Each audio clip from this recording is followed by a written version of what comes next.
Hoje nós vamos ver alguns exemplos de hidrostática, especialmente utilizando uma coluna de fluidos. E como nós vimos, quando nós temos uma coluna de fluidos na presença da gravidade, nós temos um dP/dz que é igual a menos ρg. Como aqui o menos aqui advém da gente estar com o G contrário ao que nós chamamos de Z. Então isso aqui está dizendo que a pressão diminui à medida que o Z aumenta. Se eu colocasse um Z vindo de cima para baixo, seria positivo o sinal. Portanto, a pressão aumentaria à medida que o Z aumenta. Tá certo? É uma questão de notação aqui. Muito bem, isso nos dá que dP é igual a menos ρg dz. Portanto, se eu fizer uma integral de dP indo de P aqui até o P1, isso é igual a menos ρg integral do ponto 0 aqui até o ponto ΔH, que é a distância, que é o tamanho da coluna que nós estamos trabalhando, ΔH, tá certo? De dz. Portanto, P1 menos P é igual a menos ρg ΔH. Ou seja, P é igual a P1 mais ρg ΔH. Essa é uma expressão que a gente utiliza toda hora, que mostra que o aumento de uma coluna de tamanho ΔH é simplesmente ρg ΔH. Tá certo? Então, isso é uma expressão que a gente vai usar sempre e ela é baseada nessa equação geral que nós deduzimos. Nós deduzimos essa equação, Lembre-se que ela tem um nome, ela chama-se lei de Steve, e nós deduzimos. Quando tiver uma coluna, ρg ΔH é o quanto aumenta a pressão devido a essa integração que nós fizemos. Bom, visto isso, em alguns dos problemas que a gente vai resolver, já vou usar diretamente a expressão de que a pressão causada por uma coluna de fluido é ρg ΔH. Tá certo? Muito bem, dito isso, nós vamos partir para um exemplo que é um exemplo prático interessante, que é o exemplo da força exercida pelo fluido sobre uma barragem. Então vamos imaginar que nós temos uma barragem aqui, Todo mundo já viu desenhos de barragem. Então você tem uma barragem, do lado de cá nós temos a água, e todo mundo sabe que a barragem acaba tendo um perfil, porque à medida que a pressão aumenta, a força aumenta. Cada ponto desse fluido, em cada ponto desse fluido, existe uma pressão. A pressão só depende do tamanho da coluna. Então aqui tem uma pressão atmosférica, que está lá devido ao ar, devido a todo o ar atmosférico que está em cima, e à medida que você aprofunda, a partir desse ponto, que agora nós vamos definir um Y, que começa aqui de cima. Tá certo? À medida que a gente aprofunda, a pressão vai aumentando, portanto existe uma força sendo feita na barragem. Nesse primeiro exemplo, o que eu quero determinar é qual é a força total que a água faz na barragem quando ela tem, quando essa tem uma coluna total H. E a barragem, obviamente, ela não é assim, isso é um corte da barragem, Ela tem uma largura que nós vamos chamar de L. Tá bom? Então nós queremos saber qual é a força total feita sobre a barragem. Para fazer isso, eu vou pegar um pedacinho, eu vou lá numa profundidade Y, então eu vou lá numa profundidade Y e vou pegar uma fatiazinha da parede dessa barragem. Essa fatiazinha tem um tamanho dy. E nela, ela está localizada a uma profundidade y, portanto, sob essa fatiazinha, existe uma pressão P, que é P0, mais a altura da coluna, mais YρG. Tá certo? Como nós explicamos até agora. Então, nesse ponto, existe essa pressão. Devido a essa pressão é hidrostática, como eu expliquei lá em aulas anteriores, ela está em toda a direção, portanto, a pressão representa uma força perpendicular à superfície. Quanto vale essa força? Bom, essa porção de força na barragem vale a pressão vezes uma área. Lembre-se que a largura é L da barragem. Portanto, a área aqui é L dy. Então, L dy vezes a pressão, que no caso seria P0 mais Y. Rho vezes G é a contribuição da força do fluido lá numa fatiazinha localizada à distância y da superfície do fluido, tá certo? E que tem largura L e altura dy, que eu selecionei uma pequena porção. E a força total? Bom, a força total sobre essa barragem, ela é igual à integral de y igual a 0 até o y, que é a altura da barragem, vezes df, que é igual à integral de 0 a h de L vezes P0 mais y rho g dy. Só mudei a posição do dy. Se você fizer a integral, ela já te dá a força total. Então vamos fazer. O primeiro termo é uma constante, portanto a integral de 0 a h de dy dá h. Então ela é igual a L vezes P0 h. Mais quem? Mais a integral de y rho g dy, que dá meio, não é? De rho vezes g vezes h ao quadrado. Essa é a força total feita sobre a barragem. Você vê, quanto a barragem é mais alta, a força sobre ela aumenta com h. O termo LP0H vai existir sempre, porque essa pressão está se adicionando a todas as partes, a todos os pontos de pressão que existem na barragem, não é verdade? Tá certo? Eu poderia ter determinado como é a força em cada ponto. Em cada ponto da barragem tem uma força, eu poderia, que é mais ou menos essa expressão. É um termo constante, praticamente, vezes um termo que vai ser linear. Mas a força total é a integral de todas essas forças em todas as porções, é dado por isso. Claro que a força cresce à medida que a profundidade cresce, mas tem uma força total, né? E o engenheiro que vai fazer uma barragem dessa, ele tem que levar em conta a altura, né, o material, de tal maneira que a barragem sustente essa força causada pela pressão da coluna que está sendo apoiada por essa barragem. Muito bem, esse é o exemplo de uma barragem. Agora vamos considerar um outro exemplo. Vamos imaginar aqui um exemplo que vai ser dado por... nós já vimos a barragem. Existe um exemplo que são os tubos em U. Então, em geral, eu tenho tubos que tem mais do que um fluido, né? Esses são exemplos simples, mas eu vou fazer rápido. E aqui eu misturo dois fluidos. Eu ponho um fluido mais denso e tenho um fluido menos denso.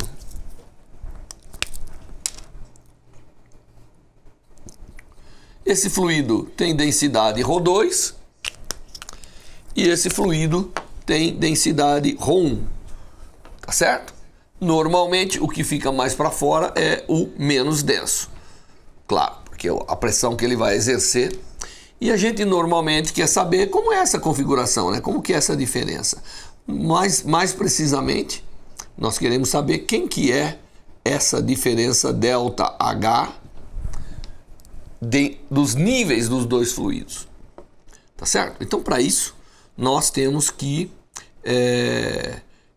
calcular qual é o balanço, né? É um fluido em equilíbrio, é hidrostático. Então, você pode pegar o ponto que você quiser. Normalmente, nós tomamos como ponto de referência a interface do fluido. Então, vou pegar a interface, porque eu sei que nessa interface, esse fluido e esse fluido é o mesmo fluido, eles estão na mesma pressão, né? Estão em equilíbrio. Caso contrário, ele estaria movimentando. Como ele está em equilíbrio, é porque a força feita nessa porção é igual à força feita nessa porção e o fluido está em equilíbrio. Essa distância aqui eu vou chamar do L, ele não vai ser importante, mas eu estou colocando ele. Então nós tomamos a interface do fluido. Então nesse ponto aqui, né, a pressão é igual, portanto eu tenho exatamente P0 mais ρ1 GL de um lado, e do outro lado eu tenho P0, tá certo?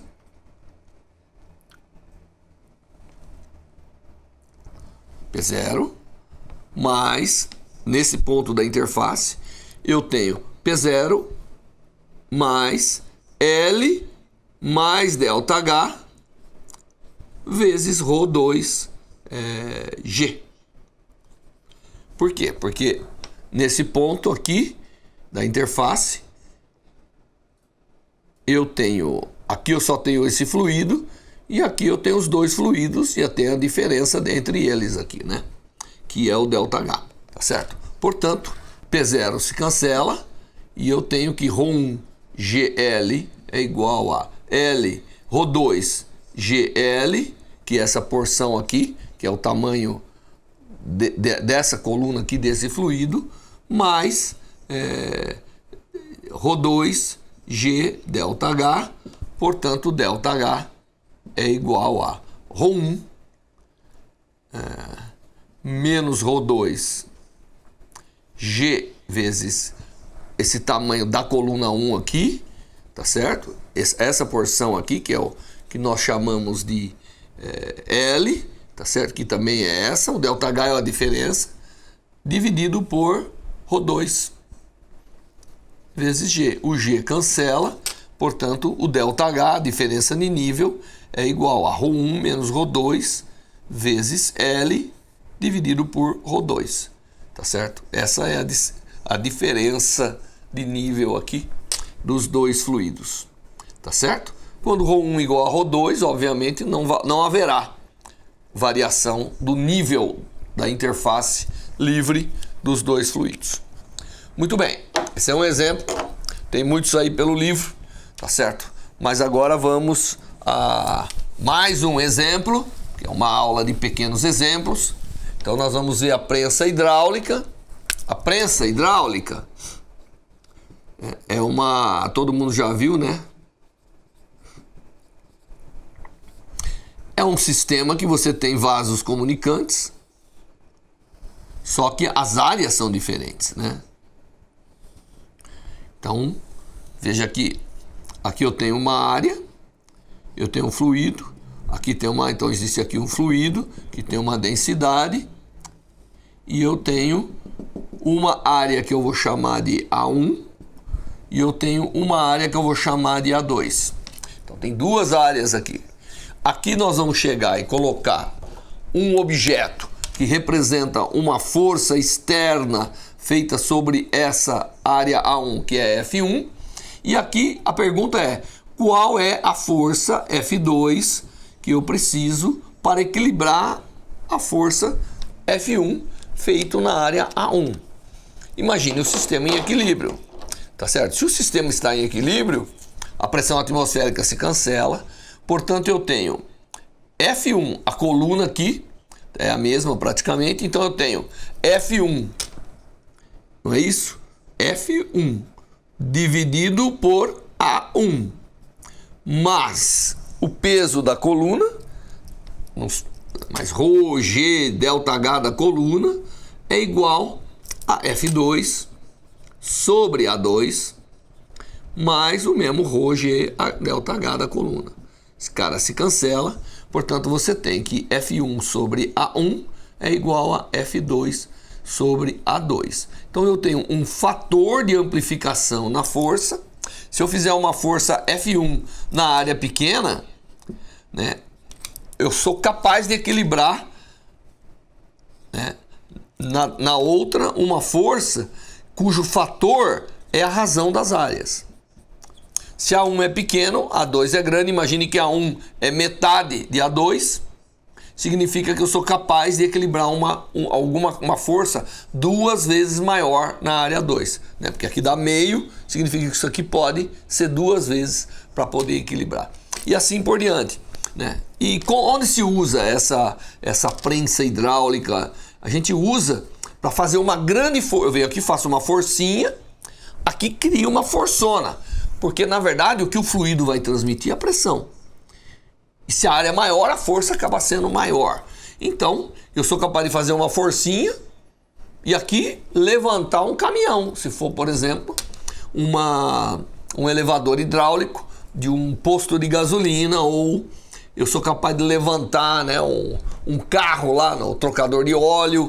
Eu sou capaz de realmente fazer uma forcinha com uma alavanca num pistãozinho e ele transfere uma força enorme, capaz de amassar, né, um carro inteiro numa dessas prensas de amassar. Então, o fenômeno hidráulico que causa aqui pelo equilíbrio de pressão permite amplificação das forças. E isso é uma coisa extremamente importante, principalmente em engenharia. Se nós não tivéssemos essa capacitação hidráulica de fazer essa multiplicação de esforços, nós não poderíamos ter um monte de máquinas que nós temos hoje que trabalham nesse princípio. Então esse é um exemplo de vasos comunicantes, onde a pressão transmitida permite uma amplificação de força de forma extremamente eficiente. Finalmente eu queria dar um exemplo que é o gás atmosférico.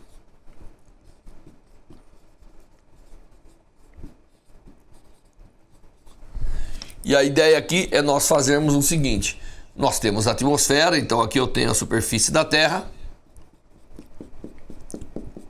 E nós temos aqui uma aceleração da gravidade. E nós temos um gás atmosférico. Todo mundo sabe que quando o alpinista vai em altas montanhas, o ar é mais rarefeito. Bom, se o ar é mais rarefeito é porque a pressão lá é menor, não é verdade? Vamos só começar lembrando que quando eu tenho um gás, a pressão do gás, isso aqui a gente aprende lá em química, inclusive, né? A pressão do gás é simplesmente, quando você tem um gás, a pressão de um gás, ela é a densidade mássica dividido pela massa das moléculas, que é a famosa densidade em número de átomos, que a gente aprende, vezes RT, onde R é a constante dos gases e T é a temperatura expressa em unidades da escala internacional Kelvin, né, a escala absoluta. Então essa é a pressão de um gás em qualquer lugar que tenha uma densidade ρ, tá certo? Muito bem. Então agora, sabendo que o gás obedece à lei dos gases, eu quero saber qual é o perfil de pressão atmosférica que tem, né? A gente sabe que à medida que sobe, o gás vai ficando mais rarefeito. Então, para fazer isso, eu vou lá, vou pegar uma pequena porção desse fluido, né? Nós já fizemos isso antes. Eu vou lá a uma certa altura que eu vou chamar de Z, a partir da superfície. Essa pequena camada imaginária que eu estou pegando, que é o volume de controle, que eu já expliquei para vocês, tem uma espessura dz. E eu sei que ao longo dessa camada, né, eu sei que eu já usei isso para deduzir para vocês que dp, a variação de pressão como função de dz, é menos ρ vezes g. Só que o ρ aqui, né, é um ρ que vai estar interessante, porque se a temperatura é a mesma, nós vamos imaginar que esse gás atmosférico está a uma temperatura T constante, a pressão e o ρ são ligados através da temperatura, tá certo? Então, o que acontece? Essa é a variação da pressão nessa camada. Não é verdade? Se eu pegar a cross, essa camadinha aqui, né? Se eu percorrer essa camadinha de espessura dz, essa é a variação que eu já deduzi para vocês. Só que no lugar do ρ agora, nós temos que colocar que o ρ ele é igual a m dividido por RT vezes a pressão. Tá certo? Então, porque é um gás, existe um vínculo entre a densidade e a pressão. Então, essa equação aqui fica dp dz, que é a variação da pressão atmosférica, ou em qualquer lugar, inclusive no fluido, é igual a menos m sobre RT vezes Pg, né? O G ficou aqui dentro. P. Então, isso é como varia a pressão. E você vê que a variação da pressão depende da própria pressão em cada ponto. Então, essa expressão aqui agora, nós podemos rearranjar escrevendo que ela é dP sobre P é igual a menos mg sobre RT dz. Tá certo? Essa é a equação que governa a variação da pressão à medida que eu subo no gás atmosférico, devido à lei dos gases, né, que nós aprendemos em outros cursos. Muito bem, então a integral de uma pressão na superfície até uma pressão a uma altura z qualquer, de dP sobre P, que é a integral desse lado da equação, tem que ser igual à integral de 0 a z de menos mg sobre RT vezes dz. Essa integral é logarítmico, né? Ela dá o log de Pz sobre P0. E essa? Bom, essa dá menos mg sobre RT vezes z. Então, dessa integração, eu vou ter que ganhar um espaçozinho aqui, né? E vir para cima. Então, desta integração, vai sair que logaritmo de P na posição Z sobre P0 é igual a menos mg Z dividido por RT. Invertendo o logaritmo, nós tiramos que a pressão num ponto Z é igual a pressão no ponto 0 vezes a exponencial de menos mg, m é a massa de cada molécula. Porque aqui, se você se lembra da lei dos gases, entra a densidade em número. E aqui tem que entrar a densidade mássica, tá certo? Muito bem. Então, menos mg dividido por RT vezes Z. Essa é a lei. É uma lei exponencial, né, de queda da pressão. Portanto, se eu fizesse um gráfico aqui da pressão atmosférica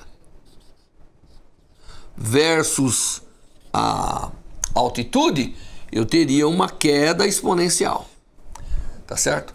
Tanto é que às vezes a gente usa, isso aqui é chamado expressão barométrica da pressão. À medida que você sobe na atmosfera, a pressão cai. A pressão caindo, obviamente, a densidade de ar cai. Aí o ar vai ficando mais rarefeito. Mas a lei é uma lei que depende da gravidade. Se o G fosse maior, o expoente seria menor. Se você for num planeta que o G é menor, obviamente a variação é menor, porque isso aqui vai cair mais rapidamente quanto maior for esse termo aqui. O R é uma constante universal e a temperatura vai depender. Se é um dia mais frio, esse termo é menor, o coeficiente é maior, o ar lá em cima está mais rarefeito. Se essa temperatura é maior, obviamente, diminui, o expoente é menor, a variação é menor. Então, num dia de calor, você consegue chegar até o topo da montanha sem sentir falta de ar. Num dia frio, talvez não consiga. Talvez o ar estará um pouco mais rarefeito. Bom, esse é um exemplo interessante que trata exatamente de pressão em colunas. Bom, esses são os exemplos da hidrostática. Eu espero que com eles você tenha elementos para poder resolver todos os problemas aí envolvendo colunas em repouso. Até a próxima aula.